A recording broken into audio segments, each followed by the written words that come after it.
우리가 계속적으로 역대하에 나와 있는 여러 왕들을 계속해서 이제 보고 있습니다.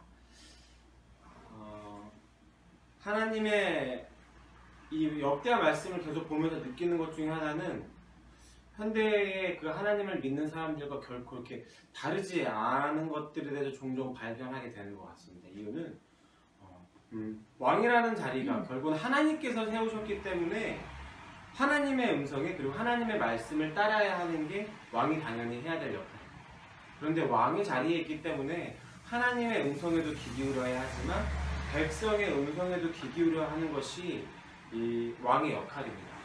이런 면에서 절대적으로 그 성전에서만 살아갈 수도 없는 것이 왕의 신분이고, 그렇다고 해서 그 백성들의 음성을 듣고 백성들에게만 인기 좋은 왕으로 한다는 것은 또한 그 역할에 유배되는 모습이겠습니다. 아울러서 하나님을 믿지만 이 세상을 살아가야 하는 우리 그리스도인의 처지와 어쩌면 비슷한 것 같습니다. 하나님의 말씀도 들어야 하고 이 땅 가운데서도 바르게 잘 살아야 하고, 그렇기 때문에 우리가 이 역대하 열왕기 혹시 이런 이제 왕들의 이야기가 물론 수천 년 전에, 그리고 나와 언어도 다르고 문화도 다르지만 그럼에도 불구하고 이런 있기 때문에 우리가 그냥 역사책으로서 훅 바라볼 것이 아니라 이것이 나의 이야기일 수도 있겠구나라고 바라봐야 하는 것이 아닐까라는 생각들을 좀 설교를 준비를 하면서 생각이 되어졌습니다. 오늘 말씀을 보면서 또한 그냥 옛날에 있었던 사람의 이야기가 아니라 다시 한번 나에게는 과연 어떻게 다가오는 것인가에 대해서 깊이 우리가 생각해보면서 이 말씀을 좀 만나봤으면 좋겠습니다. 오늘 말씀에서 보면 25세의 나이에 왕위에서 올라서 29년을 유다를 다스린 아마샤에 대한 이야기가 나오고 있습니다. 그런데 2절에 그에 대한 종교적인 평가가 나오는데 제가 읽겠습니다. 아마샤가 여호와께서 보시기에 정직하게 행하기는 하였으나 온전한 마음으로 행하지 아니하였더라. 정직하게 행했다고 하는데 영 미적지근하게 온전한 마음으로 행하지 않았다라고 오늘 말씀에서는 기록하고 있습니다. 대체 그렇다면 정직하게 행한 것은 무엇이고 온전하게 마음으로 행하지 않았던 것은 무엇인지에 대해서 우리가 좀 이 말씀들을 전체적으로 살펴볼 필요가 있을 것 같습니다. 먼저 정직하게 행했다라는 표현에 대해서는 오늘 적어도 이 말씀에서는 두 가지 정도를 발견할 수 있습니다. 4절과 10절에 각각 나와 있는데요. 왕권을 장악한 이 아마샤가 부왕을 죽인 신하들을 처형하는 사건들이 있었습니다. 그런데 그의 자녀들은 죽이지 않습니다. 그런데 오늘 이제 4절에서는 그가 이 자녀들을 죽이지 않은 이유에 대해서 모세의 율법을 따랐다라고 표현합니다. 제가 읽겠습니다. 그들의 자녀들은 죽이지 아니하였으니 이는 모세의 율법책에 기록된 대로 함이라. 곧 여호와께서 명령하여 이르시기를 자녀로 말미암아 아버지를 죽이지 말 것이요 아버지로 말미암아 자녀를 죽이지 말 것이라. 오직 각 사람은 자기의 죄로 말미암아 죽을 것이라 하셨더라. 그리고 10절에 기록된 하나님의 경고를 따라서 에돔과의 전쟁을 치러내고 있습니다. 그래서 은 100달란트를 들여서 고용한 이 이스라엘 용병들을 하나님의 사람의 말을 듣고 돌려보내기도 합니다. 비교적 짧은 문장으로 되어 있기 때문에, 그리고 그의 심정에 대한 깊은 이런 상황들의 정말 세세한 디테일한 설명들이 없기 때문에 다 느껴지진 않지만 생각하면 생각할수록 결코 쉬운 결정은 아닌 것 같습니다. 오늘 굉장히 짧게 기록되어 있는 이 부왕을 죽인 신하들의 자녀들을 처형하지 않는 일, 자녀를 내버려 둔다. 내가 이 신하들을 죽이고 이 신하들의 자녀들을 남겨놓는다라는 건 어쩌면 이 일입니다. 어쩌면 복수의 씨앗을 남기는 일이고 혹여라도 이 반역의 여지를 남겨놓는 일일 수도 있습니다.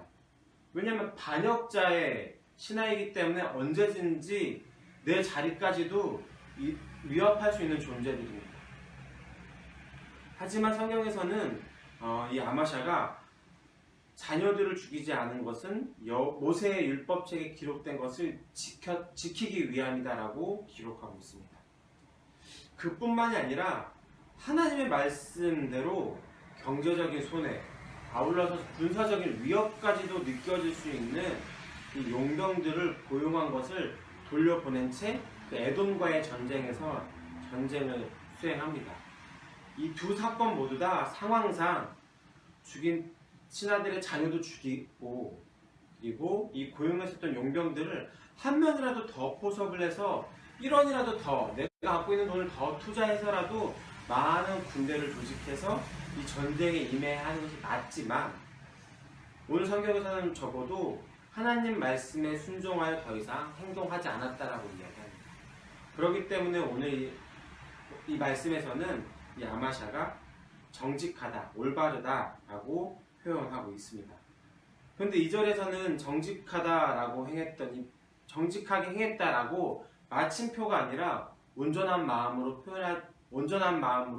행하지 않았다라고 표현하고 있습니다.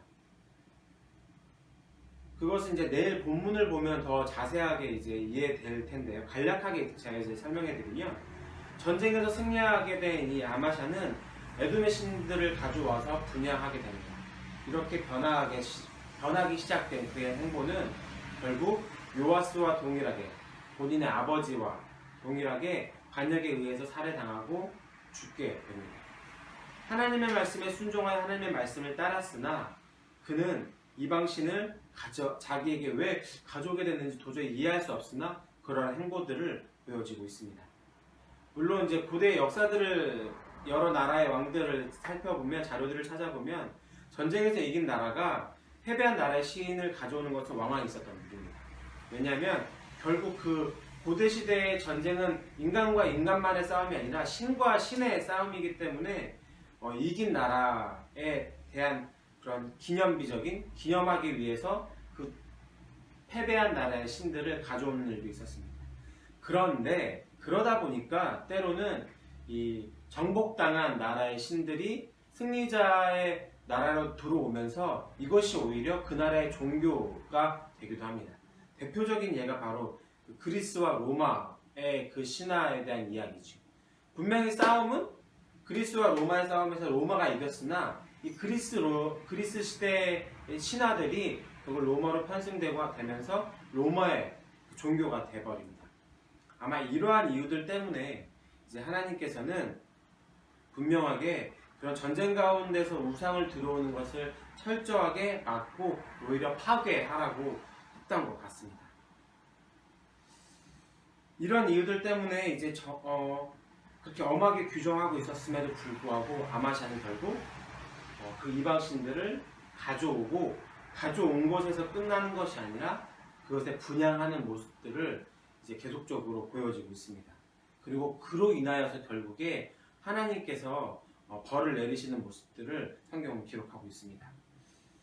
오늘 이러한 이제 1절에서 13절까지의 말씀들을 보면서 어렵지만 그럼에도 불구하고 저에게는 쉬운 것과 어려운데 더 어려운 한 가지를 저는 발견했습니다. 어렵지만 쉬운 것은 말씀을 지키며 사는 것인 것 같습니다. 무슨 말이냐면, 우리가 종교적인 행위를 이야기한다거나 뭐 이런 것들을 얘기할 때 이렇게 이단의 열심이랄지 내지는 이슬람 종교의 그 철저하기도 철저한 그들의 신앙의 행보에 대해서 우리가 이제 익히 많이 들어서 알고 있을 것입니다. 그런데 정말 그것이 신앙을 담보하고 그것이 구원을 담보하고 그것이 정말 신앙의 전부라면 생각해보면 또 못할 것도 없을 것 같습니다. 그 이슬람이 이야기하는 그 하루 3번씩 그 신이 있는 쪽, 성전에 있는 쪽을 향해서 기도를 하고 뭐 금식을 하고, 어쨌든 그런 신앙의 디테일한 것들을 물론 굉장히 어렵긴 하겠지만, 그래서 해보지 않아서 저도 이제 확답을 할 수는 없겠지만 머리로만 그냥 이렇게 시뮬레이션을 돌려보면 정말 그것이 하나님을 만나고 하나님께서 원하시는 모습이고, 하나님께서 우리에게 정말 그것만을 다 원하신다면 못 해볼 것도 없겠다라는 생각들을 해봅니다. 그런데 아무리 내 머릿속으로 돌려봐도 결코 쉽지 않은 한 가지, 말씀은 어렵지만 쉬운 일인데 어려워서 더 못하겠는 한 가지는 하나님을 의지한다라는 것입니다. 정해진 시간에 기도를 하고 예배를 드렸는데 하나님께서 원하시는 것은 그것만이 아니라 하나님을 의지하고 로마서에 기록된 것처럼 신령과 진정으로 예배를 드리라는데 그 중심에 하나님이 없으면 그것은 기도한 것이 아니라 그 하나님의 그 예배 드리는 가운데 기도하는 가운데 하나님이 없다면 그 중심 하나님이 없다면 예배 드린 것이 아니다라고 또한 성경은 이야기하고 있기 때문입니다. 내가 돈을 열심히 벌어서 사람들에게 열심히 구제를 하고 그래서 그 사람들로부터 나는 칭찬을 받으나 이것이 내 중심에 그 이웃을 사랑하는 마음이 없다면 그 또한도 하나님께서는 우리에게 하나님의 마음에 합한 것이 아니다라고 성경은 또한 이야기하고 있습니다. 사실 이것들을 다 뭉뚱그려서 종합해 보면 결국 하나님을 의지하고 있는가 아닌가에 대한 부분으로 또한 이야기할 수 있지 않을까요? 오늘 초반부에 기록된 아마샤의 행위, 신하의 자녀들을 죽이지 않고 용봉을 하나님의 사람의 말을 듣고 돌려보낸 이 행위들은 물론 훌륭합니다. 아예 안 하는 것보단 기도를 하고 예배를 드리고 이웃을 섬기는 것, 물론 이 행위가 나쁘다라는 것이 아닙니다. 마음이 없다 하더라도 우리는 때로는 해야 될 때도 있다라고 저는 지극히 제 생각이지만 있다라고 저는 생각합니다.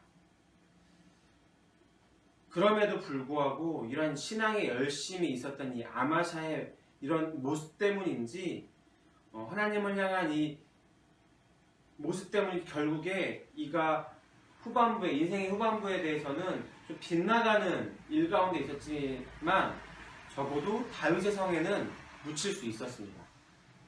그런데 한때 하나님의 말씀에 열정이 있었던 모습, 한때 하나님의 말씀을 잘 지켰던 것이 우리의 인생을 결코 끝까지 담보하지는 않습니다.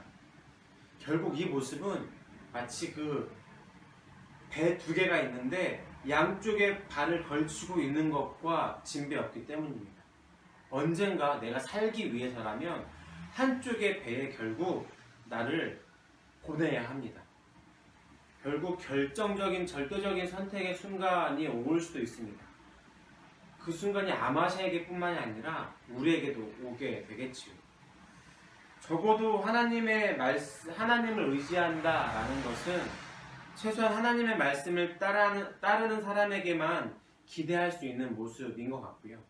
적어도 하나님의 말씀을 의지한다라는 것은 최소한 하나님의 말씀을 묵상하는 사람에게서나 나올 수 있는 다음 행보가 아닐까 싶습니다. 하나님을 의지한다는 것은 결국 하나님의 말씀에 순종하는 것인데 이것은 일시적으로 될 수 있는 것은 아닌 것 같습니다. 하나님을 정말 그렇게 의지하지 않더라도 한두 번, 아니 서너 번, 아니 대여섯 번, 아니 한 10번, 20번까지는 하나님의 말씀하신 대로 꾸준하게 살아갈 수는 있을 것 같습니다. 그런데 하나님께서 원하시는 것은 몇 번이 아니라 계속적으로 꾸준하게 성실하게 하나님의 말씀을 순종하고 하는 것을 하나님께서 원하시는 것인 것 같습니다. 그것이 또한 하나님을 의지하는 사람만이 가질 수 있는 것이겠지요. 꾸준함이, 성실함이 주는 열매가 분명히 있는 것 같습니다. 신앙생활을 하면 할수록 저는 더 잘 알아서 좀 더 편해질 줄 알았는데 적어도 저에게는 신앙생활을 하면 할수록 더 어려워지는 것 같아요. 하나님을 의지하는 것 굉장히 단순한 것 같은데 이 말처럼 정말 단순했으면 좋겠는데 적어도 저에게 있어서 하나님을 의지한다라는 것이 하면 할수록 더 어려워지는 건 저의 부족함과 연약함 혹은 저의 죄 때문인지 모르겠지만 저에게는 굉장히 어렵습니다. 페이북을 통해서 또 이 자리 가운데 계신 여러분들에게는 하나님을 의지한다 라는 것을 묵상할 때 어떠하십니까? 이유들이 있겠지만 물론 깊어지기 때문에 어렵다라고 생각할 수도 있긴 하겠지만 어쩌면 또한 부정할 수 없는 것은 하나님이 아닌 다른 것들을 참 많이 의지할 대책거리들이 참으로 많이 생겨지고 있는 것도 결코 무시할 수 없겠죠. 그렇다면 이 모든 것들을 다 끊어내기 위해서 정말 속된 말로 산속에 들어가서 말씀을 보면서 살아가는 것이 하나님께서 원하시는 모습인가? 그런데 또한 기독교는 분명한 것은 산속에 파묻혀 지내는 것을 만을 원하는 종교는 적어도 저의 지식과 배운 거라는 아닌 것 같습니다. 왜냐하면 예수님께서도 다른 것이 아니라 이 땅 가운데 몸소 친히 정말 던지다시피 해서 이 땅 가운데서 구르시면서 사셨. 예수님을 묵상한다면 산속이 아니라 이 사회 속에 살아가는 것이 맞겠죠. 그래서 참 그것이 어려운 것 같습니다. 두 가지 역할을 다 감당해야 되기 때문에 이 땅에서의 삶도 역시도, 그리고 하나님의 사람으로서의 역할도 역시도. 아버지 요아스의 그늘에서 벗어나고 싶었을 이 아마샤는 결국 요아스의 길을 반복해서 죽어가고 맙니다. 하나님의 말씀을 하나님을 우리가 의지하는 사람이 되었으면 좋겠습니다. 그것이 뭐냐라고 정말 딱 마침표를 찍어서 간략하게 임팩트 있게 사실은 아무리 고민해봐도 저에게는 모르겠습니다. 그런데 적어도 한 번만, 두 번만, 몇 번만 하나님의 말씀을 따라가는 사람이 아니라 꾸준하게 하나님의 말씀을 따르는 사람이 하나님을 의지하는 자의 모습이 아닐까 싶습니다. 이 요아스가 그의 나라가 왕위에 올랐을 때 그가 행했던 여호와 앞에서 정직한 일, 곧 모세의 율법책에 기록된 하나님의 말씀을 따라서 살아가는 것, 그것이 그렇게 살아가는 것이 여호와는 강하다라는 이름을 가진 아마샤가 걸어야 했어야 할 온전한 길이 아니었을까 싶습니다. 오늘도 무지 어려운 이 길을 하나님을 의지한다라는 것이 결코 쉽지만은 않습니다. 이것을 고민하면 고민할수록, 묵상하면 묵상할수록 도저히 머리가 아프고 답이 안 나오고 답답함이 분명히 존재하는 부분도 있을 것입니다. 그런데 그럼에도 불구하고 그 답답하고 답이 안 나오는 그 고민들을 우리가 끝까지 해내기를 바랍니다. 포기하지 않고 하나님을 의지하는 것이 무엇인지 그 답을 찾기 위해 발버둥 치고, 다 모르겠다 하더라도 내가 깨달아진 것, 알 만큼 되어진 그것들을 내 삶 가운데서 오늘 하루도 하나님을 의지하면서 살아내는, 실현해내는 오늘 하루가 되기를 간절히 소망합니다. 제가